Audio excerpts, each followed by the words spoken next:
नमस्कार दोस्तों, स्वागत है आप सभी का आपके अपने चैनल जीके पॉइंट्स 99 में।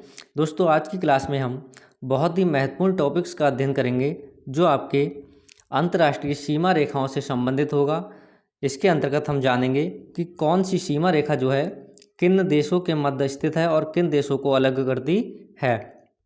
लगभग सभी एग्जाम में जो है आपके इंटरनेशनल बॉर्डर से संबंधित क्वेश्चंस पूछे जाते हैं और आगे भी इससे संबंधित क्वेश्चन पूछे जाएंगे। तो इसी के अंतर्गत चलिए शुरू करते हैं। सबसे पहली है आपकी डूरंड रेखा। तो डूरंड रेखा जो है पाकिस्तान तथा अफगानिस्तान के मध्य सरमोटीगर डूरंड द्वारा निर्धारित सीमा है। जो आपकी डूरंड रेखा है वो पाकिस्तान तथा अफगानिस्तान को अलग करती है तथा ये जो है सरमोटीगर डूरंड द्वारा निर्धारित की गई थी। लेकिन इस रेखा को जो है अफगानिस्तान स्वीकार नहीं करता है। इसकी जो लंबाई है वो है आपकी 2670 किलोमीटर। डूरंड रेखा की जो आपकी कुल लंबाई है वो 2670 किलोमीटर है। इसके बाद जो है आपकी मैकमोहन रेखा आती है। मैकमोहन रेखा जो है 1914 ईस्वी में सर मैकमोहन ने भारत चीन सीमा को एक समझौते के तहत निर्धारित किया था। ये 700 मील लंबी सीमा रेखा है। तो जो आपकी मैकमोहन रेखा है वो आपकी 1914 में एक शिमला समझौते के तहत बनाई गई थी। इसको जो है सर मैकमोहन ने बनाया था, निर्धारित किया था और इसकी जो कुल लंबाई है 700 मील लंबी है। दोस्तों, आपकी जो मैकमोहन रेखा है वो 1962 जो भारत चीन युद्ध हुआ था उसका एक मुख्य कारण या मुख्य केंद्र थी। इसके अंतर्गत जो है संपूर्ण चीन भारतीय सीमा जो आपकी पश्चिमी वास्तविक नियंत्रण रेखा, केंद्र में छोटा निर्विवाद खंड और पूर्व में मैकमोहन रेखा थी। इसकी जो लंबाई है वो आपकी 4056 किलोमीटर है। इसके अंतर्गत जो है एक भारतीय केंद्र शासित प्रदेश तथा 4 राज्य आते हैं जिनमें आपका उत्तराखंड, हिमाचल प्रदेश, सिक्किम और अरुणाचल प्रदेश आता है। इसके बाद जो है आपकी रेड क्लिफ रेखा आती है। रेड क्लिफ रेखा जो है भारत पाकिस्तान के मध्य सीमा निर्धारित करती है। 15 अगस्त 1947 को रेड क्लिफ द्वारा इसका निर्धारण किया गया था। जो आपकी रेड क्लिफ रेखा है वो आपकी 15 अगस्त 1947 को निर्धारित की गई थी।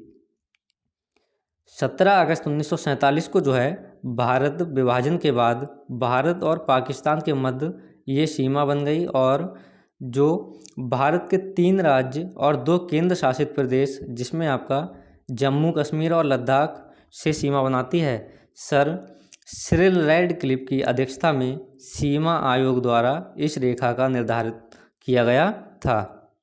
जो आपकी रेड क्लिफ रेखा है वो भारत विभाजन के बाद 17 अगस्त 1947 को भारत और पाकिस्तान के मध्य सीमा बन गई थी। इसके अंतर्गत भारत के 3 राज्य आते हैं तथा आपके जम्मू कश्मीर और लद्दाख सहित जो है 2 केंद्र शासित प्रदेश आते हैं।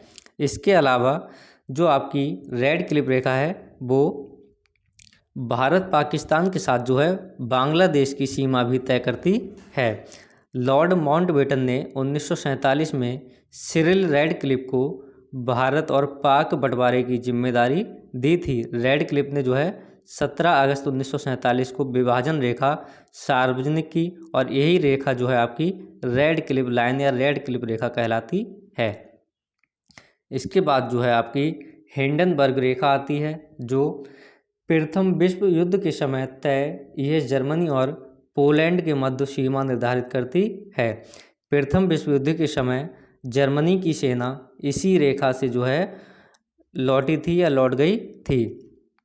जब प्रथम विश्व युद्ध हो रहा था उसी समय जो है ये हिंडनबर्ग जो रेखा है वो जर्मनी और पोलैंड के मध्य निर्धारित की गई थी और इस रेखा से ही जो है जर्मनी की सेना वापस लौट गई थी।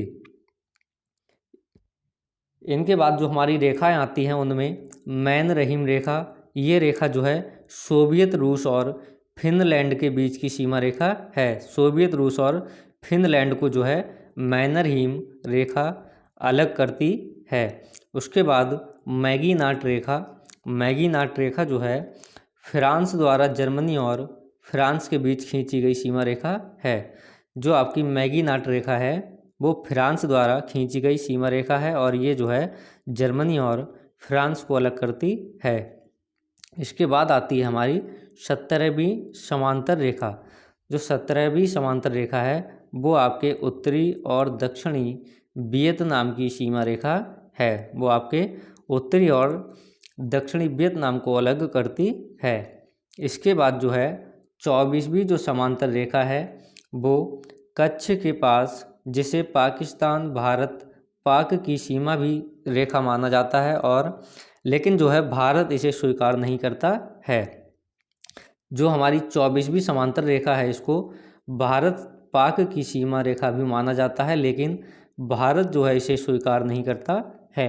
इसके बाद आती है आपकी 38वीं समांतर रेखा।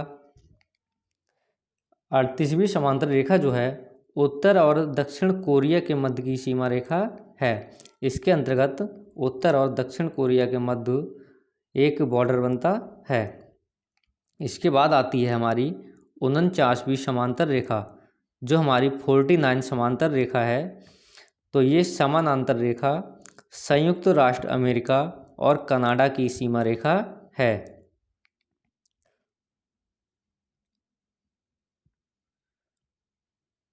इसके बाद हमारी आती है ओडर नीशे रेखा।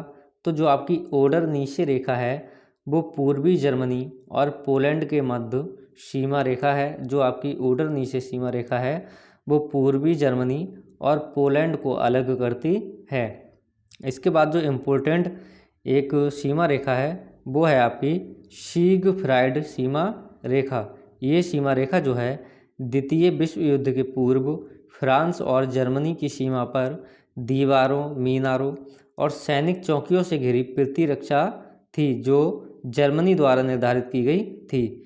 जो सिगफ्राइड सीमा रेखा है वो एक प्रकार की दीवार, मीनार और सैनिक चौकियों से घिरी एक प्रतिरक्षा रेखा थी, जो आपकी सिगफ्राइड रेखा कहलाई गई, जो जर्मनी द्वारा निर्धारित की गई थी। तो फ्रेंड्स, आज की क्लास में हमने बहुत ही इम्पोर्टेंट अंतर्राष्ट्रीय सीमा रेखाएं विस्तृत से अध्ययन किया है, जो आपके आने वाले सभी एग्ज़ाम्स के लिए बहुत ही महत्वपूर्ण है। इससे संबंधित जो है विभिन्न क्वेश्चन एग्ज़ाम में पूछे जाते हैं। अगर आपको वीडियो अच्छी लगी हो तो वीडियो को लाइक कीजिए और चैनल को सब्सक्राइब कीजिए।